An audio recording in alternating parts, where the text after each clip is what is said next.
it's been, a long kind of arduous journey. There's lots of ups and downs, but kind of the key through all of it is just this idea of finding problems that people have, putting together a team of awesome people, and then going out and solving those problems. And that's what I really love doing. The key is focus and knowing what to spend your time on. I mean, it's actually kind of useful sometimes to not have all the time in the world and to be forced to be really efficient with the time that you do have to spend on something. What's going to give me the most return for my time and for my effort and for my dollars?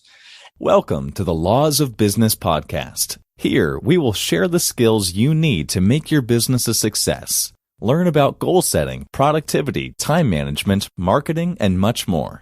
Hear inspiring stories with today's best business leaders and join a hub of thousands of passionate entrepreneurs across the world. And now, here's your host, Jamil Jama. Hello there, everybody, and welcome to the Law of Business podcast, where I chat with today's most successful entrepreneurs. I'm your host, Jamil Jama, and today I'm interviewing Josh Haynam. Josh Haynam is the co-founder and CEO of Interact, a quiz creation tool used by over 35,000 companies around the world. He started his first company in high school and is a lifelong entrepreneur. At just 25, he's running a company with customers like the American Red Cross, Forbes, and Lush Cosmetics. Josh frequently appears on podcasts and webinars talking about the marketing landscape and the future of personalized marketing. It's a real pleasure to welcome Josh Haynam. Josh, how's it going? Doing well. Thank you so much for having me on the show. Josh, first of all, Josh, I want to congratulate you with all of your success, and I want to thank you so much for taking your time out to do this interview. I appreciate it so much. Yeah, definitely. And I appreciate that from my end as well. So, Josh, you're just 25 years old, right? Yeah, that's right. Actually, just a couple of months ago, turned 25 in the end of July. So getting kind of a young start, although it feels like I've been doing this for a really long time. So it's kind of a interesting position to be in because I started my first company at 15. So it's been 10 years, almost half my life really that I've been running companies. But at the same time, I am, vastly younger than pretty much all of my, compadres that I work with. So it's a fun kind of place to be in.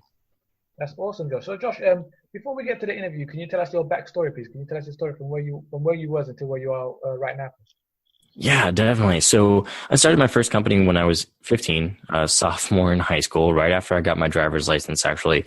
I started a company where we would install lawns for people. So the grass that goes in your yard and the sprinkler system that makes that grass stay green. And it was terrible work. It was really, really difficult. We would literally, haul grass and sprinklers, and we'd be digging in the hot sun all day. And I'd hire my friends. I would, go pitch a job to a client and we'd do the job.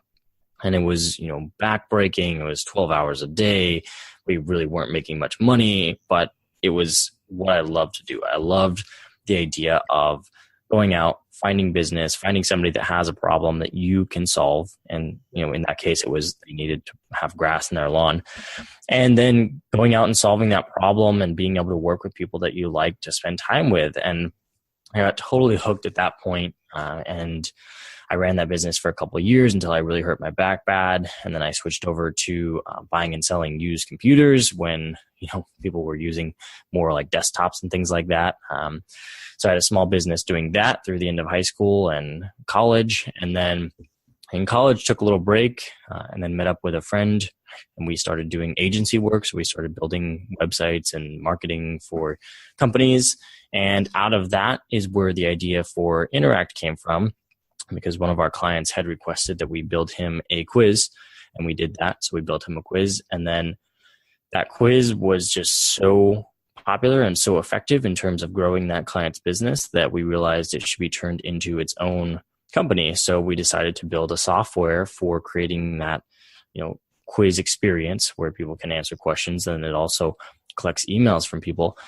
And that's where it was born from. We started it about 4 years ago. It's been just over 4 years now. And since then, we've just seen explosive growth and been able to work with amazing brands around the world, like the Red Cross, the United Nations, Lush Cosmetics, Forbes, and the list just keeps going on, and it's expanding at an ever expanding rate right now. So it's been, a long kind of arduous journey. There's lots of ups and downs, but kind of the key through all of it is just this idea of finding problems that people have, putting together a team of awesome people, and then going out and solving those problems. And that's what I really love doing. That's a cool story, Josh. And congratulations again. Yeah, thank you. So, we've all seen these quizzes on Facebook for marketing purposes. So how does someone use quizzes like the ones we see all over Facebook for marketing purposes and to generate leads and segment their audience, basically? Yeah. So basically the way it works, and with our platform, we've tried to simplify things as much as possible, is that you come in to our system and you grab a quiz template. So it's like a pre-made quiz, and you can sort by industry. So if you are, a marketing person, you can sort by the marketing quizzes. Once you select a quiz that you like, you can customize it, change the text and the colors and things like that, and then connect it up to your email list. And when you connect it up to your email list, let's say you're using MailChimp, you can sign into MailChimp, select the list that you want to connect to the quiz. And what you can actually do is select different lists for the different quiz results. So let's say you're doing a quiz like, what type of marketer are you? And you've got like the social media marketer, the networker, and the content marketer. Those are your 3 quiz outcomes. And you've seen these quizzes on Facebook, so you always get an outcome at the end. So what you can do is you can connect those different results to different lists in MailChimp.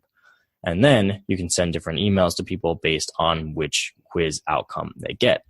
And now you can even connect up the different answers to questions to different lists and things like that. So you can get really, really personalized based on how people answer the questions that you have in your quiz.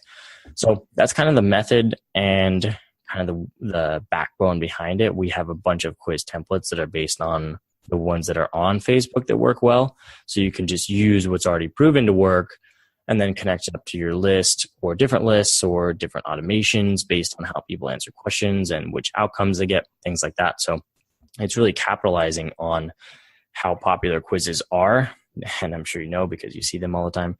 Yeah. And it allows you to use that natural popularity to then grow your email list and segment your audience. You have 35,000 customers and you've completely self-funded. What was the method Interact used to get 35,000 customers while being completely self-funded? Yeah, it starts and ends with education. What we do is really interesting and new. And when you're in a space that's really, really new like we are, you have to explain everything, really, really in a detailed way. So we started by explaining it on our own, on our blog. We started with about 400 blog posts about everything to do with quizzes. Then we jumped into doing guest blogs. So we would write for other blogs explaining how to do quizzes. And then now we're building a network of bloggers who write blogs about how to use quizzes. So the entire thing is based around, here's this new idea.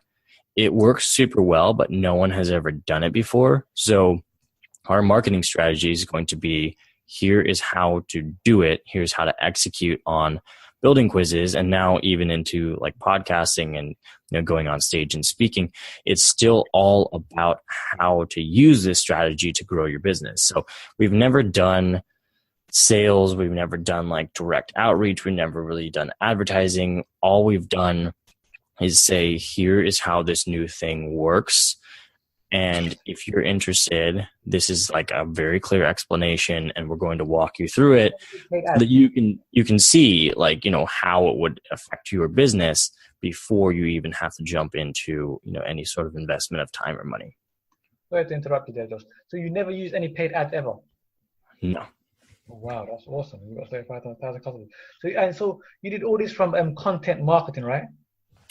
Yeah, I mean, it's content marketing is really the core of it. And I would say, even more than just what you think of as content marketing, we've done more just explaining and more kind of breaking everything down into little pieces where it's very easily digestible in terms of using this quiz strategy as a marketing tool. So it's not so much content marketing in terms of like, top 10 marketing strategies type of posts where it's, viral content. It's more of like, if you're interested in new ways of growing your business, new ways of getting leads in the door, let me tell you about how this would work specifically in your industry and things like that. And that's how we've done content marketing, not so much on the side of like really trying to get, posts to be viral or really popular on their own. So do you get the customers engaged in your product? Yeah. So, we use content all the way through the cycle, from interest level where it's like, here's how to use quizzes into, once you have set up an account, then we have a lot more content and courses on how to set up the quizzes.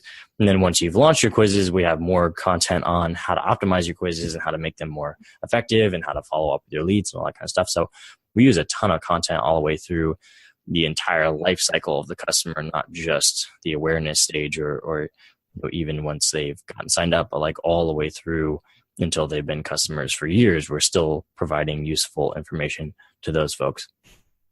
And Josh, you've landed some of the biggest companies as customers, such as Forbes, the UN, the Red Cross, and more. All this from content marketing. How did Interact use content marketing to get these big companies? Yeah, I mean, it's been really eye-opening to me actually, because when I started doing educational content, I started writing these pieces and things like that. I always kind of figured, I don't know, I had this wrong perception that if you were to write stuff and it didn't get that much traffic or anything like that, the only people that would ever be interested were like small companies or like people that weren't really important. But then I started writing these posts and I started, doing this content, and now we have a team of people that does content, and we have, we're partnering with all kinds of bloggers and things like that, and they're writing the content. And it's really almost shocking to me that, the head of social media at the Red Cross is reading the same article that, a small business owner running a, convenience store in Idaho is reading. And both of those people can read that article and come and sign up with us, through the same channel. And that's actually exactly what happened. Like, we had started writing these educational pieces, and Forbes saw it and the Red Cross saw it, but then also like a ton of really small companies saw it. And all of them were able to sign up and understand the method and understand how everything worked through virtually the same channel. And I think that's something that's so cool, man. Yeah, I mean, it's really powerful about just like education, is that it doesn't matter who's reading it. Like, it could be the head of social media at the Red Cross, or it could be the person who runs the restaurant downstairs from where you work. And they'll both read it and interpret it in different ways, but they can get the same value from it and both come and sign up, which I think is super, super powerful and really a missed opportunity for a lot of businesses. That's so cool, Josh. Congratulations again, man. Yeah. And, Josh, you started a startup from college, right?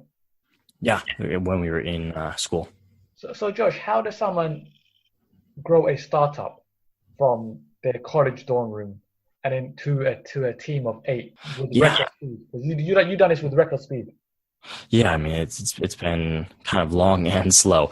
I think the key is focus and knowing what to spend your time on. I mean, it's actually kind of useful sometimes to not have all the time in the world and to be forced to be really efficient with the time that you do have to spend on something. And I think a lot of businesses waste a lot of time doing things they really shouldn't be working on. And so when you're in school and you have to go to class, and, actually when we started this company, we were also running a small agency. So we had clients we had to deal with.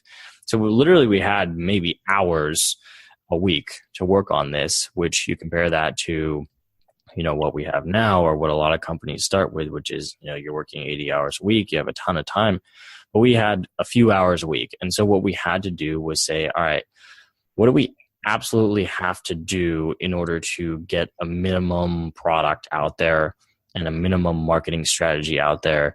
What can we focus on that's going to get us the most return for the time that we're spending?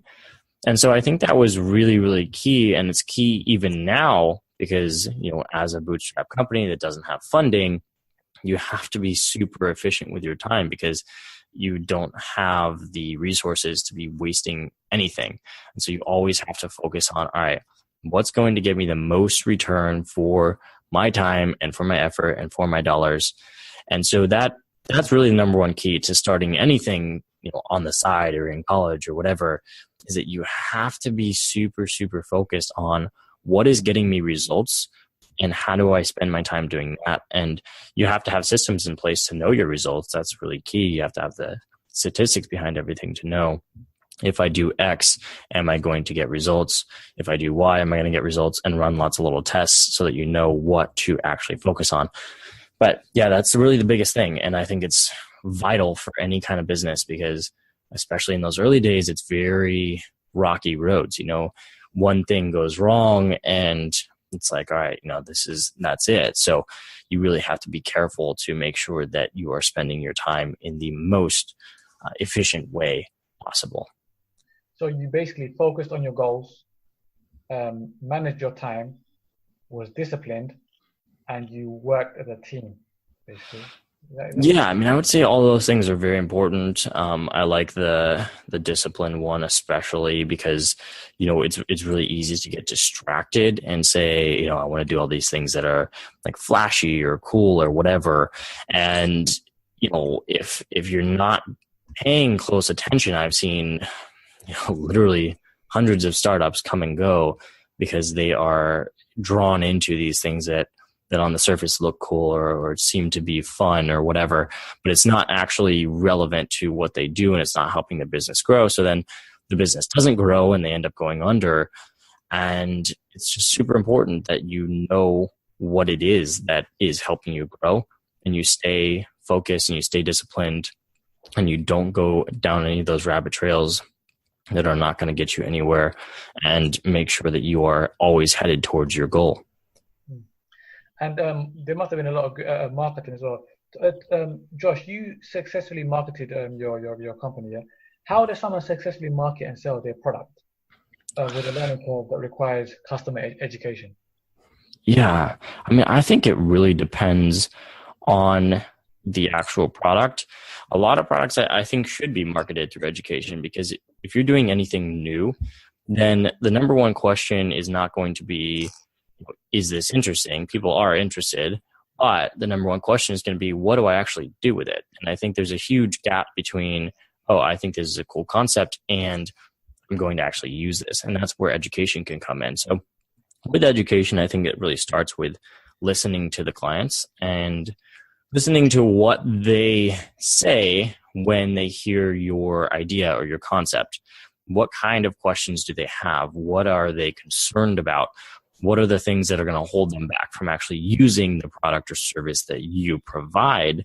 And then you take all those questions and you basically write responses, or you record videos in response, or you push out content in response. And that's how you build up an educational kind of backbone to your marketing, is that you basically go in and you say, all right, these are my customers or my potential customers.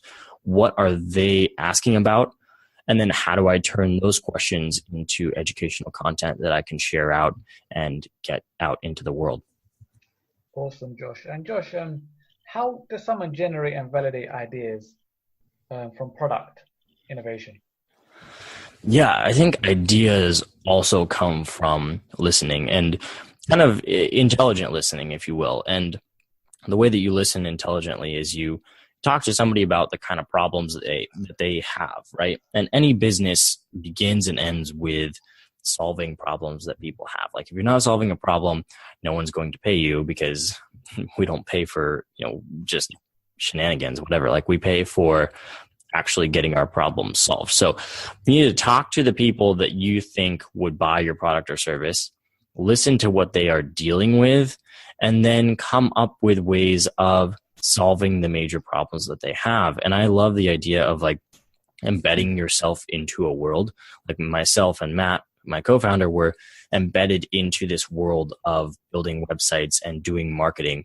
And we were in it. We were directly interfacing with clients for literally hours at a time, like sitting with them for hours and talking about the issues that they were facing in terms of building their companies. And so we were really in it. And once we realized that these quizzes were kind of like a cheat mode, almost like it was like cheating in terms of how well they worked to grow a business and to get more email subscribers and to get more leads, we were like, okay, well, that is kind of a cheat to grow these companies, and we know how much these companies struggle with growth and getting new clients and finding people online. So that is something that's a huge problem solver. So if it wasn't for the fact that I was literally sitting there with clients for like 3 or 4 hours at a time, then we would never have known how to solve those problems. So I think that is really the key to all of this, is that you have to know what's really going on in an industry and what kind of issues people are facing. And then you can go about looking for a solution. And sometimes that solution kind of comes out of the blue, like it did for us. Somebody asked for this particular solution and we saw how well it worked, and that's how we got our start. So it starts with just knowing what's going on with your potential clients and what kind of issues they're facing. Yeah, I like how you said it starts with knowing. It starts with knowing, basically, because what I discovered is that when you read books and listen to audios, when you're learning, basically, you get new ideas as well. Exactly. You notice that as well. Brian Tracy also said that in one of his books. Yep. Josh, I want to thank you so much for taking your time out to do this interview. We got a lot of value from this. Yeah, thank you for having me. I really appreciate you having me on. And I want to thank all the listeners for listening to this interview. I'm sure you got much value. If you know anybody, to all the listeners, if you know anybody that this interview would benefit, please share it with them. Please also leave a comment in the comment section and subscribe. Thanks for listening to the Laws of Business podcast. Find out more about us on thelawsofbusiness.com. Thank you for being a part of our journey.